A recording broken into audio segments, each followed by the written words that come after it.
ఓం శ్రీ గురుభ్యో నమః. ఓం శ్రీ సరస్వత్యై నమః.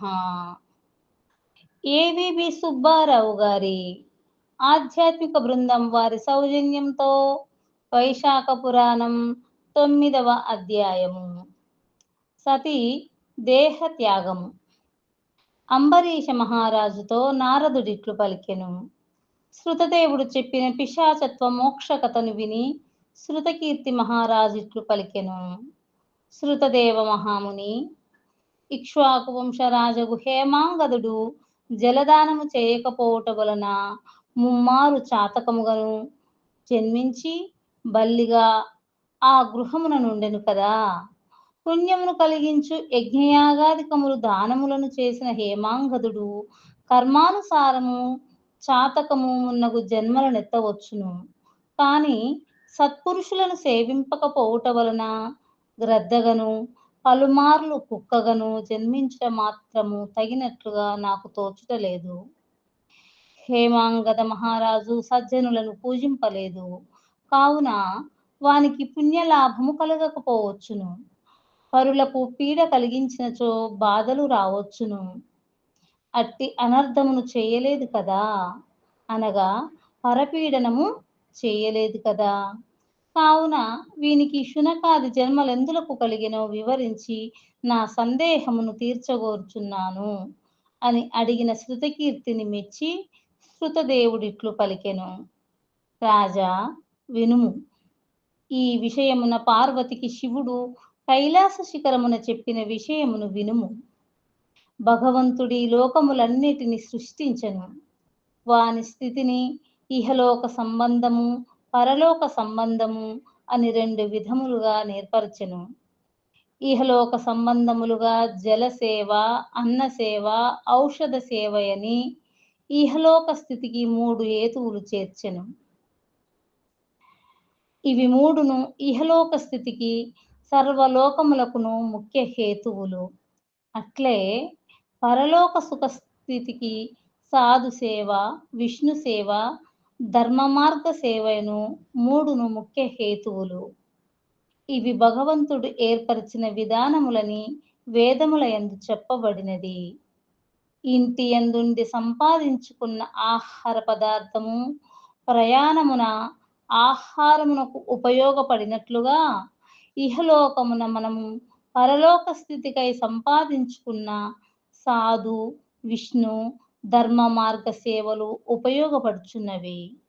మంచివారికి సజ్జనులకు అనిష్టమైన కార్యము మన మనస్సునకు ఇష్టమైనను దాని వలన ఏదో ఒక అనర్థము కలుగుచున్నది. సజ్జనులకు అప్రియమైన మనకు ప్రియమైన దానిని చేసినచో తుదకు మనకు అనిష్టమే జరుగును. దీనిని వివరించుటకై ఉదాహరణగా అతి ప్రాచీనమైన ఇతివృత్తమును వినుము. పార్వతి, ఈ కథ పాపములను పోగొట్టును. వినువారికి ఆశ్చర్యమును ఆనందమును కలిగించును.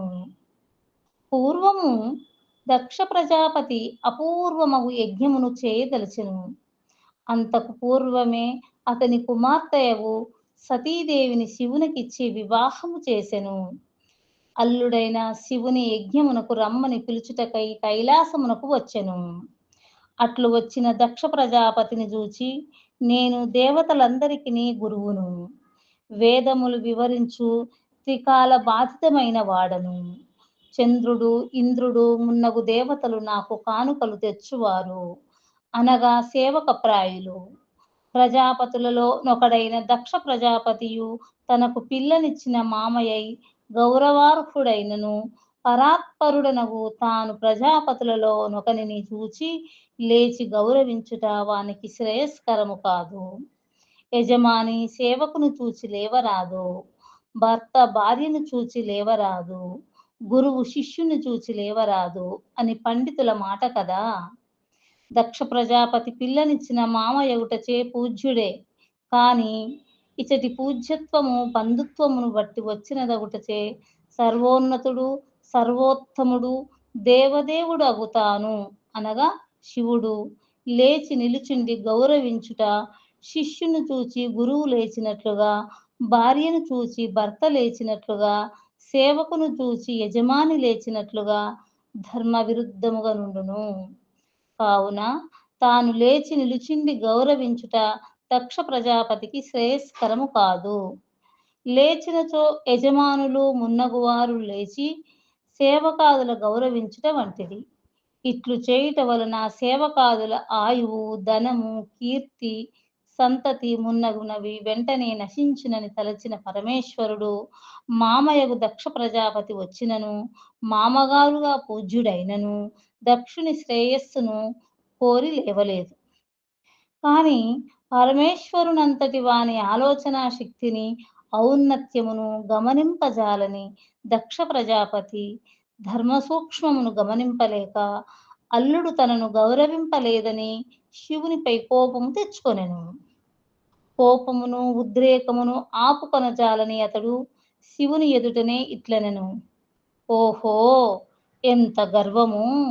ఓహోహో! ఏమి ఈ గర్వము! దరిద్రుడు! తనను తాను తెలుసుకొనజాలని అవివేకి ఈ శివుడు. ఇతనికి తనకంటే మాన్యుడను వివేకము లేని అవివేకి ఈ శివుడు.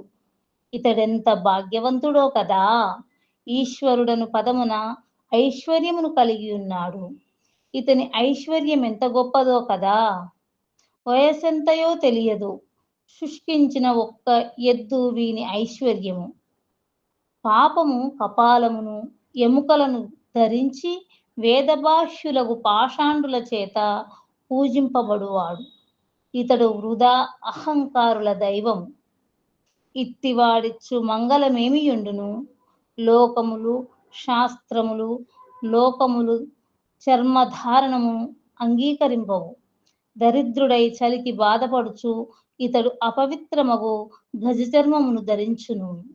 నివాసము శ్మశానము, అలంకారమా సర్పము. ఇది ఇతని ఐశ్వర్యము. ఈతడీశ్వరుడు పేరు శివుడు. శివశబ్దార్థము నక్క. ఆ నక్క తొడేలును చూచి పారిపోవును. శివాయను శబ్దమే వీని ధైర్యమును వివరించును. సర్వజ్ఞుడను పేరు కలదు. కాని మామను చూచి నమస్కరింపవలెనని జ్ఞానము లేని అజ్ఞాని. భూతములు, ప్రేతములు, పిశాచములు వీని పరివారము. ఆ పరివారమునెప్పుడును విడువడు. వీని కులమేమియో తెలియదు. మరియు ఇతడు పరమేశ్వరుడు. సజ్జనులితనిని దైవముగా అంగీకరింపరు. దురాత్ముడగు నారదుడు వచ్చి చెప్పగా విని నేనతనికి నా కుమార్తెయగు సతీదేవినిచ్చి మోసపోతిని. ధర్మ వ్యతిరిక్తమైన ప్రవర్తన గల ఇతనిని వివాహమాడిన నా కుమార్తెయగు సతీదేవి వీని ఇంటనే ఉండి ఈ సుఖములను అనుభవించుచుండుగాక. ఇట్టి ఇతడు వీనిని వివాహమాడిన నా కుమార్తె వీరిద్దరును మాకు మెచ్చదగిన వారు కారు. నీచకులము వాని యొద్దనున్న పవిత్ర కలశము విడువదగినదైనట్లుగా వీరు నాకు విడువదగినవారు అని బహు విధములుగా పరమేశ్వరుని నిందించెను. కుమార్తెయగు సతీదేవిని అల్లుడగు పరమేశ్వరుని యజ్ఞమును పిలువకనే తన ఇంటికి మరలిపోయెను. యజ్ఞవాటికను చేరి దక్ష ప్రజాపతి ఋత్విక్కులతో కలిసి యజ్ఞమును ప్రారంభించినను పరమేశ్వరుని నిందించుతూనేయుండెను. బ్రహ్మ, విష్ణువు తప్ప మిగిలిన దేవతలందరూ దక్షుని యజ్ఞమునకు వచ్చిరి. సిద్ధులు, చారుణులు, గంధర్వులు, యక్షులు, రాక్షసులు, కిన్నరులు వారు వీరలను అనే అందరూ వచ్చిరి. పుణ్యాత్మురాలగు సతీదేవి స్త్రీ సహజమగు చాంచల్యముచే ఆ యజ్ఞమును చూడవచ్చిన బంధువులను చూడవలెనని తలచెను. పరమేశ్వరుడు వలదని వారించినను స్త్రీ స్వభావముననుసరించి యజ్ఞమునకు వెళ్ళదలచెను. పరమేశ్వరుడు పలికిన ప్రతి మాటకు సమాధానమును చెప్పెను. అప్పుడు పరమేశ్వరుడు, ఓ సుందరి, నీ తండ్రియగు దక్షుడు నన్ను సభలో నిందించును. సహింపరాని ఆ నిందను విని నీవు శరీరమును విడిచెదవు సుమా. ఆ నీ తండ్రి చేయు నిందను విని గృహస్థ ధర్మమును అనుసరించి సహింపవలేను. నేను నిందను విని సహించినట్లు నీవు సహించి ఉండలేవు. కావున యజ్ఞశాలకు పోవలదు. అచట శుభము జరగదు నిశ్చయము అని శివుడెంతగా వివరించి వారించినను సతీదేవి వినలేదు. ఒంటరిగనైనా తండ్రి చేయు యజ్ఞమునకు పోదలచి ప్రయాణమయ్యెను. అప్పుడు శివుని వాహనమగు నంది వృషభ రూపమున వచ్చి ఆమెనెక్కించుకొని యజ్ఞశాలకు తీసుకొని వెళ్ళెను. పరమేశ్వరుని పరివారమగు భూత సంగములు ఆమెననుసరించి వెళ్ళినవి.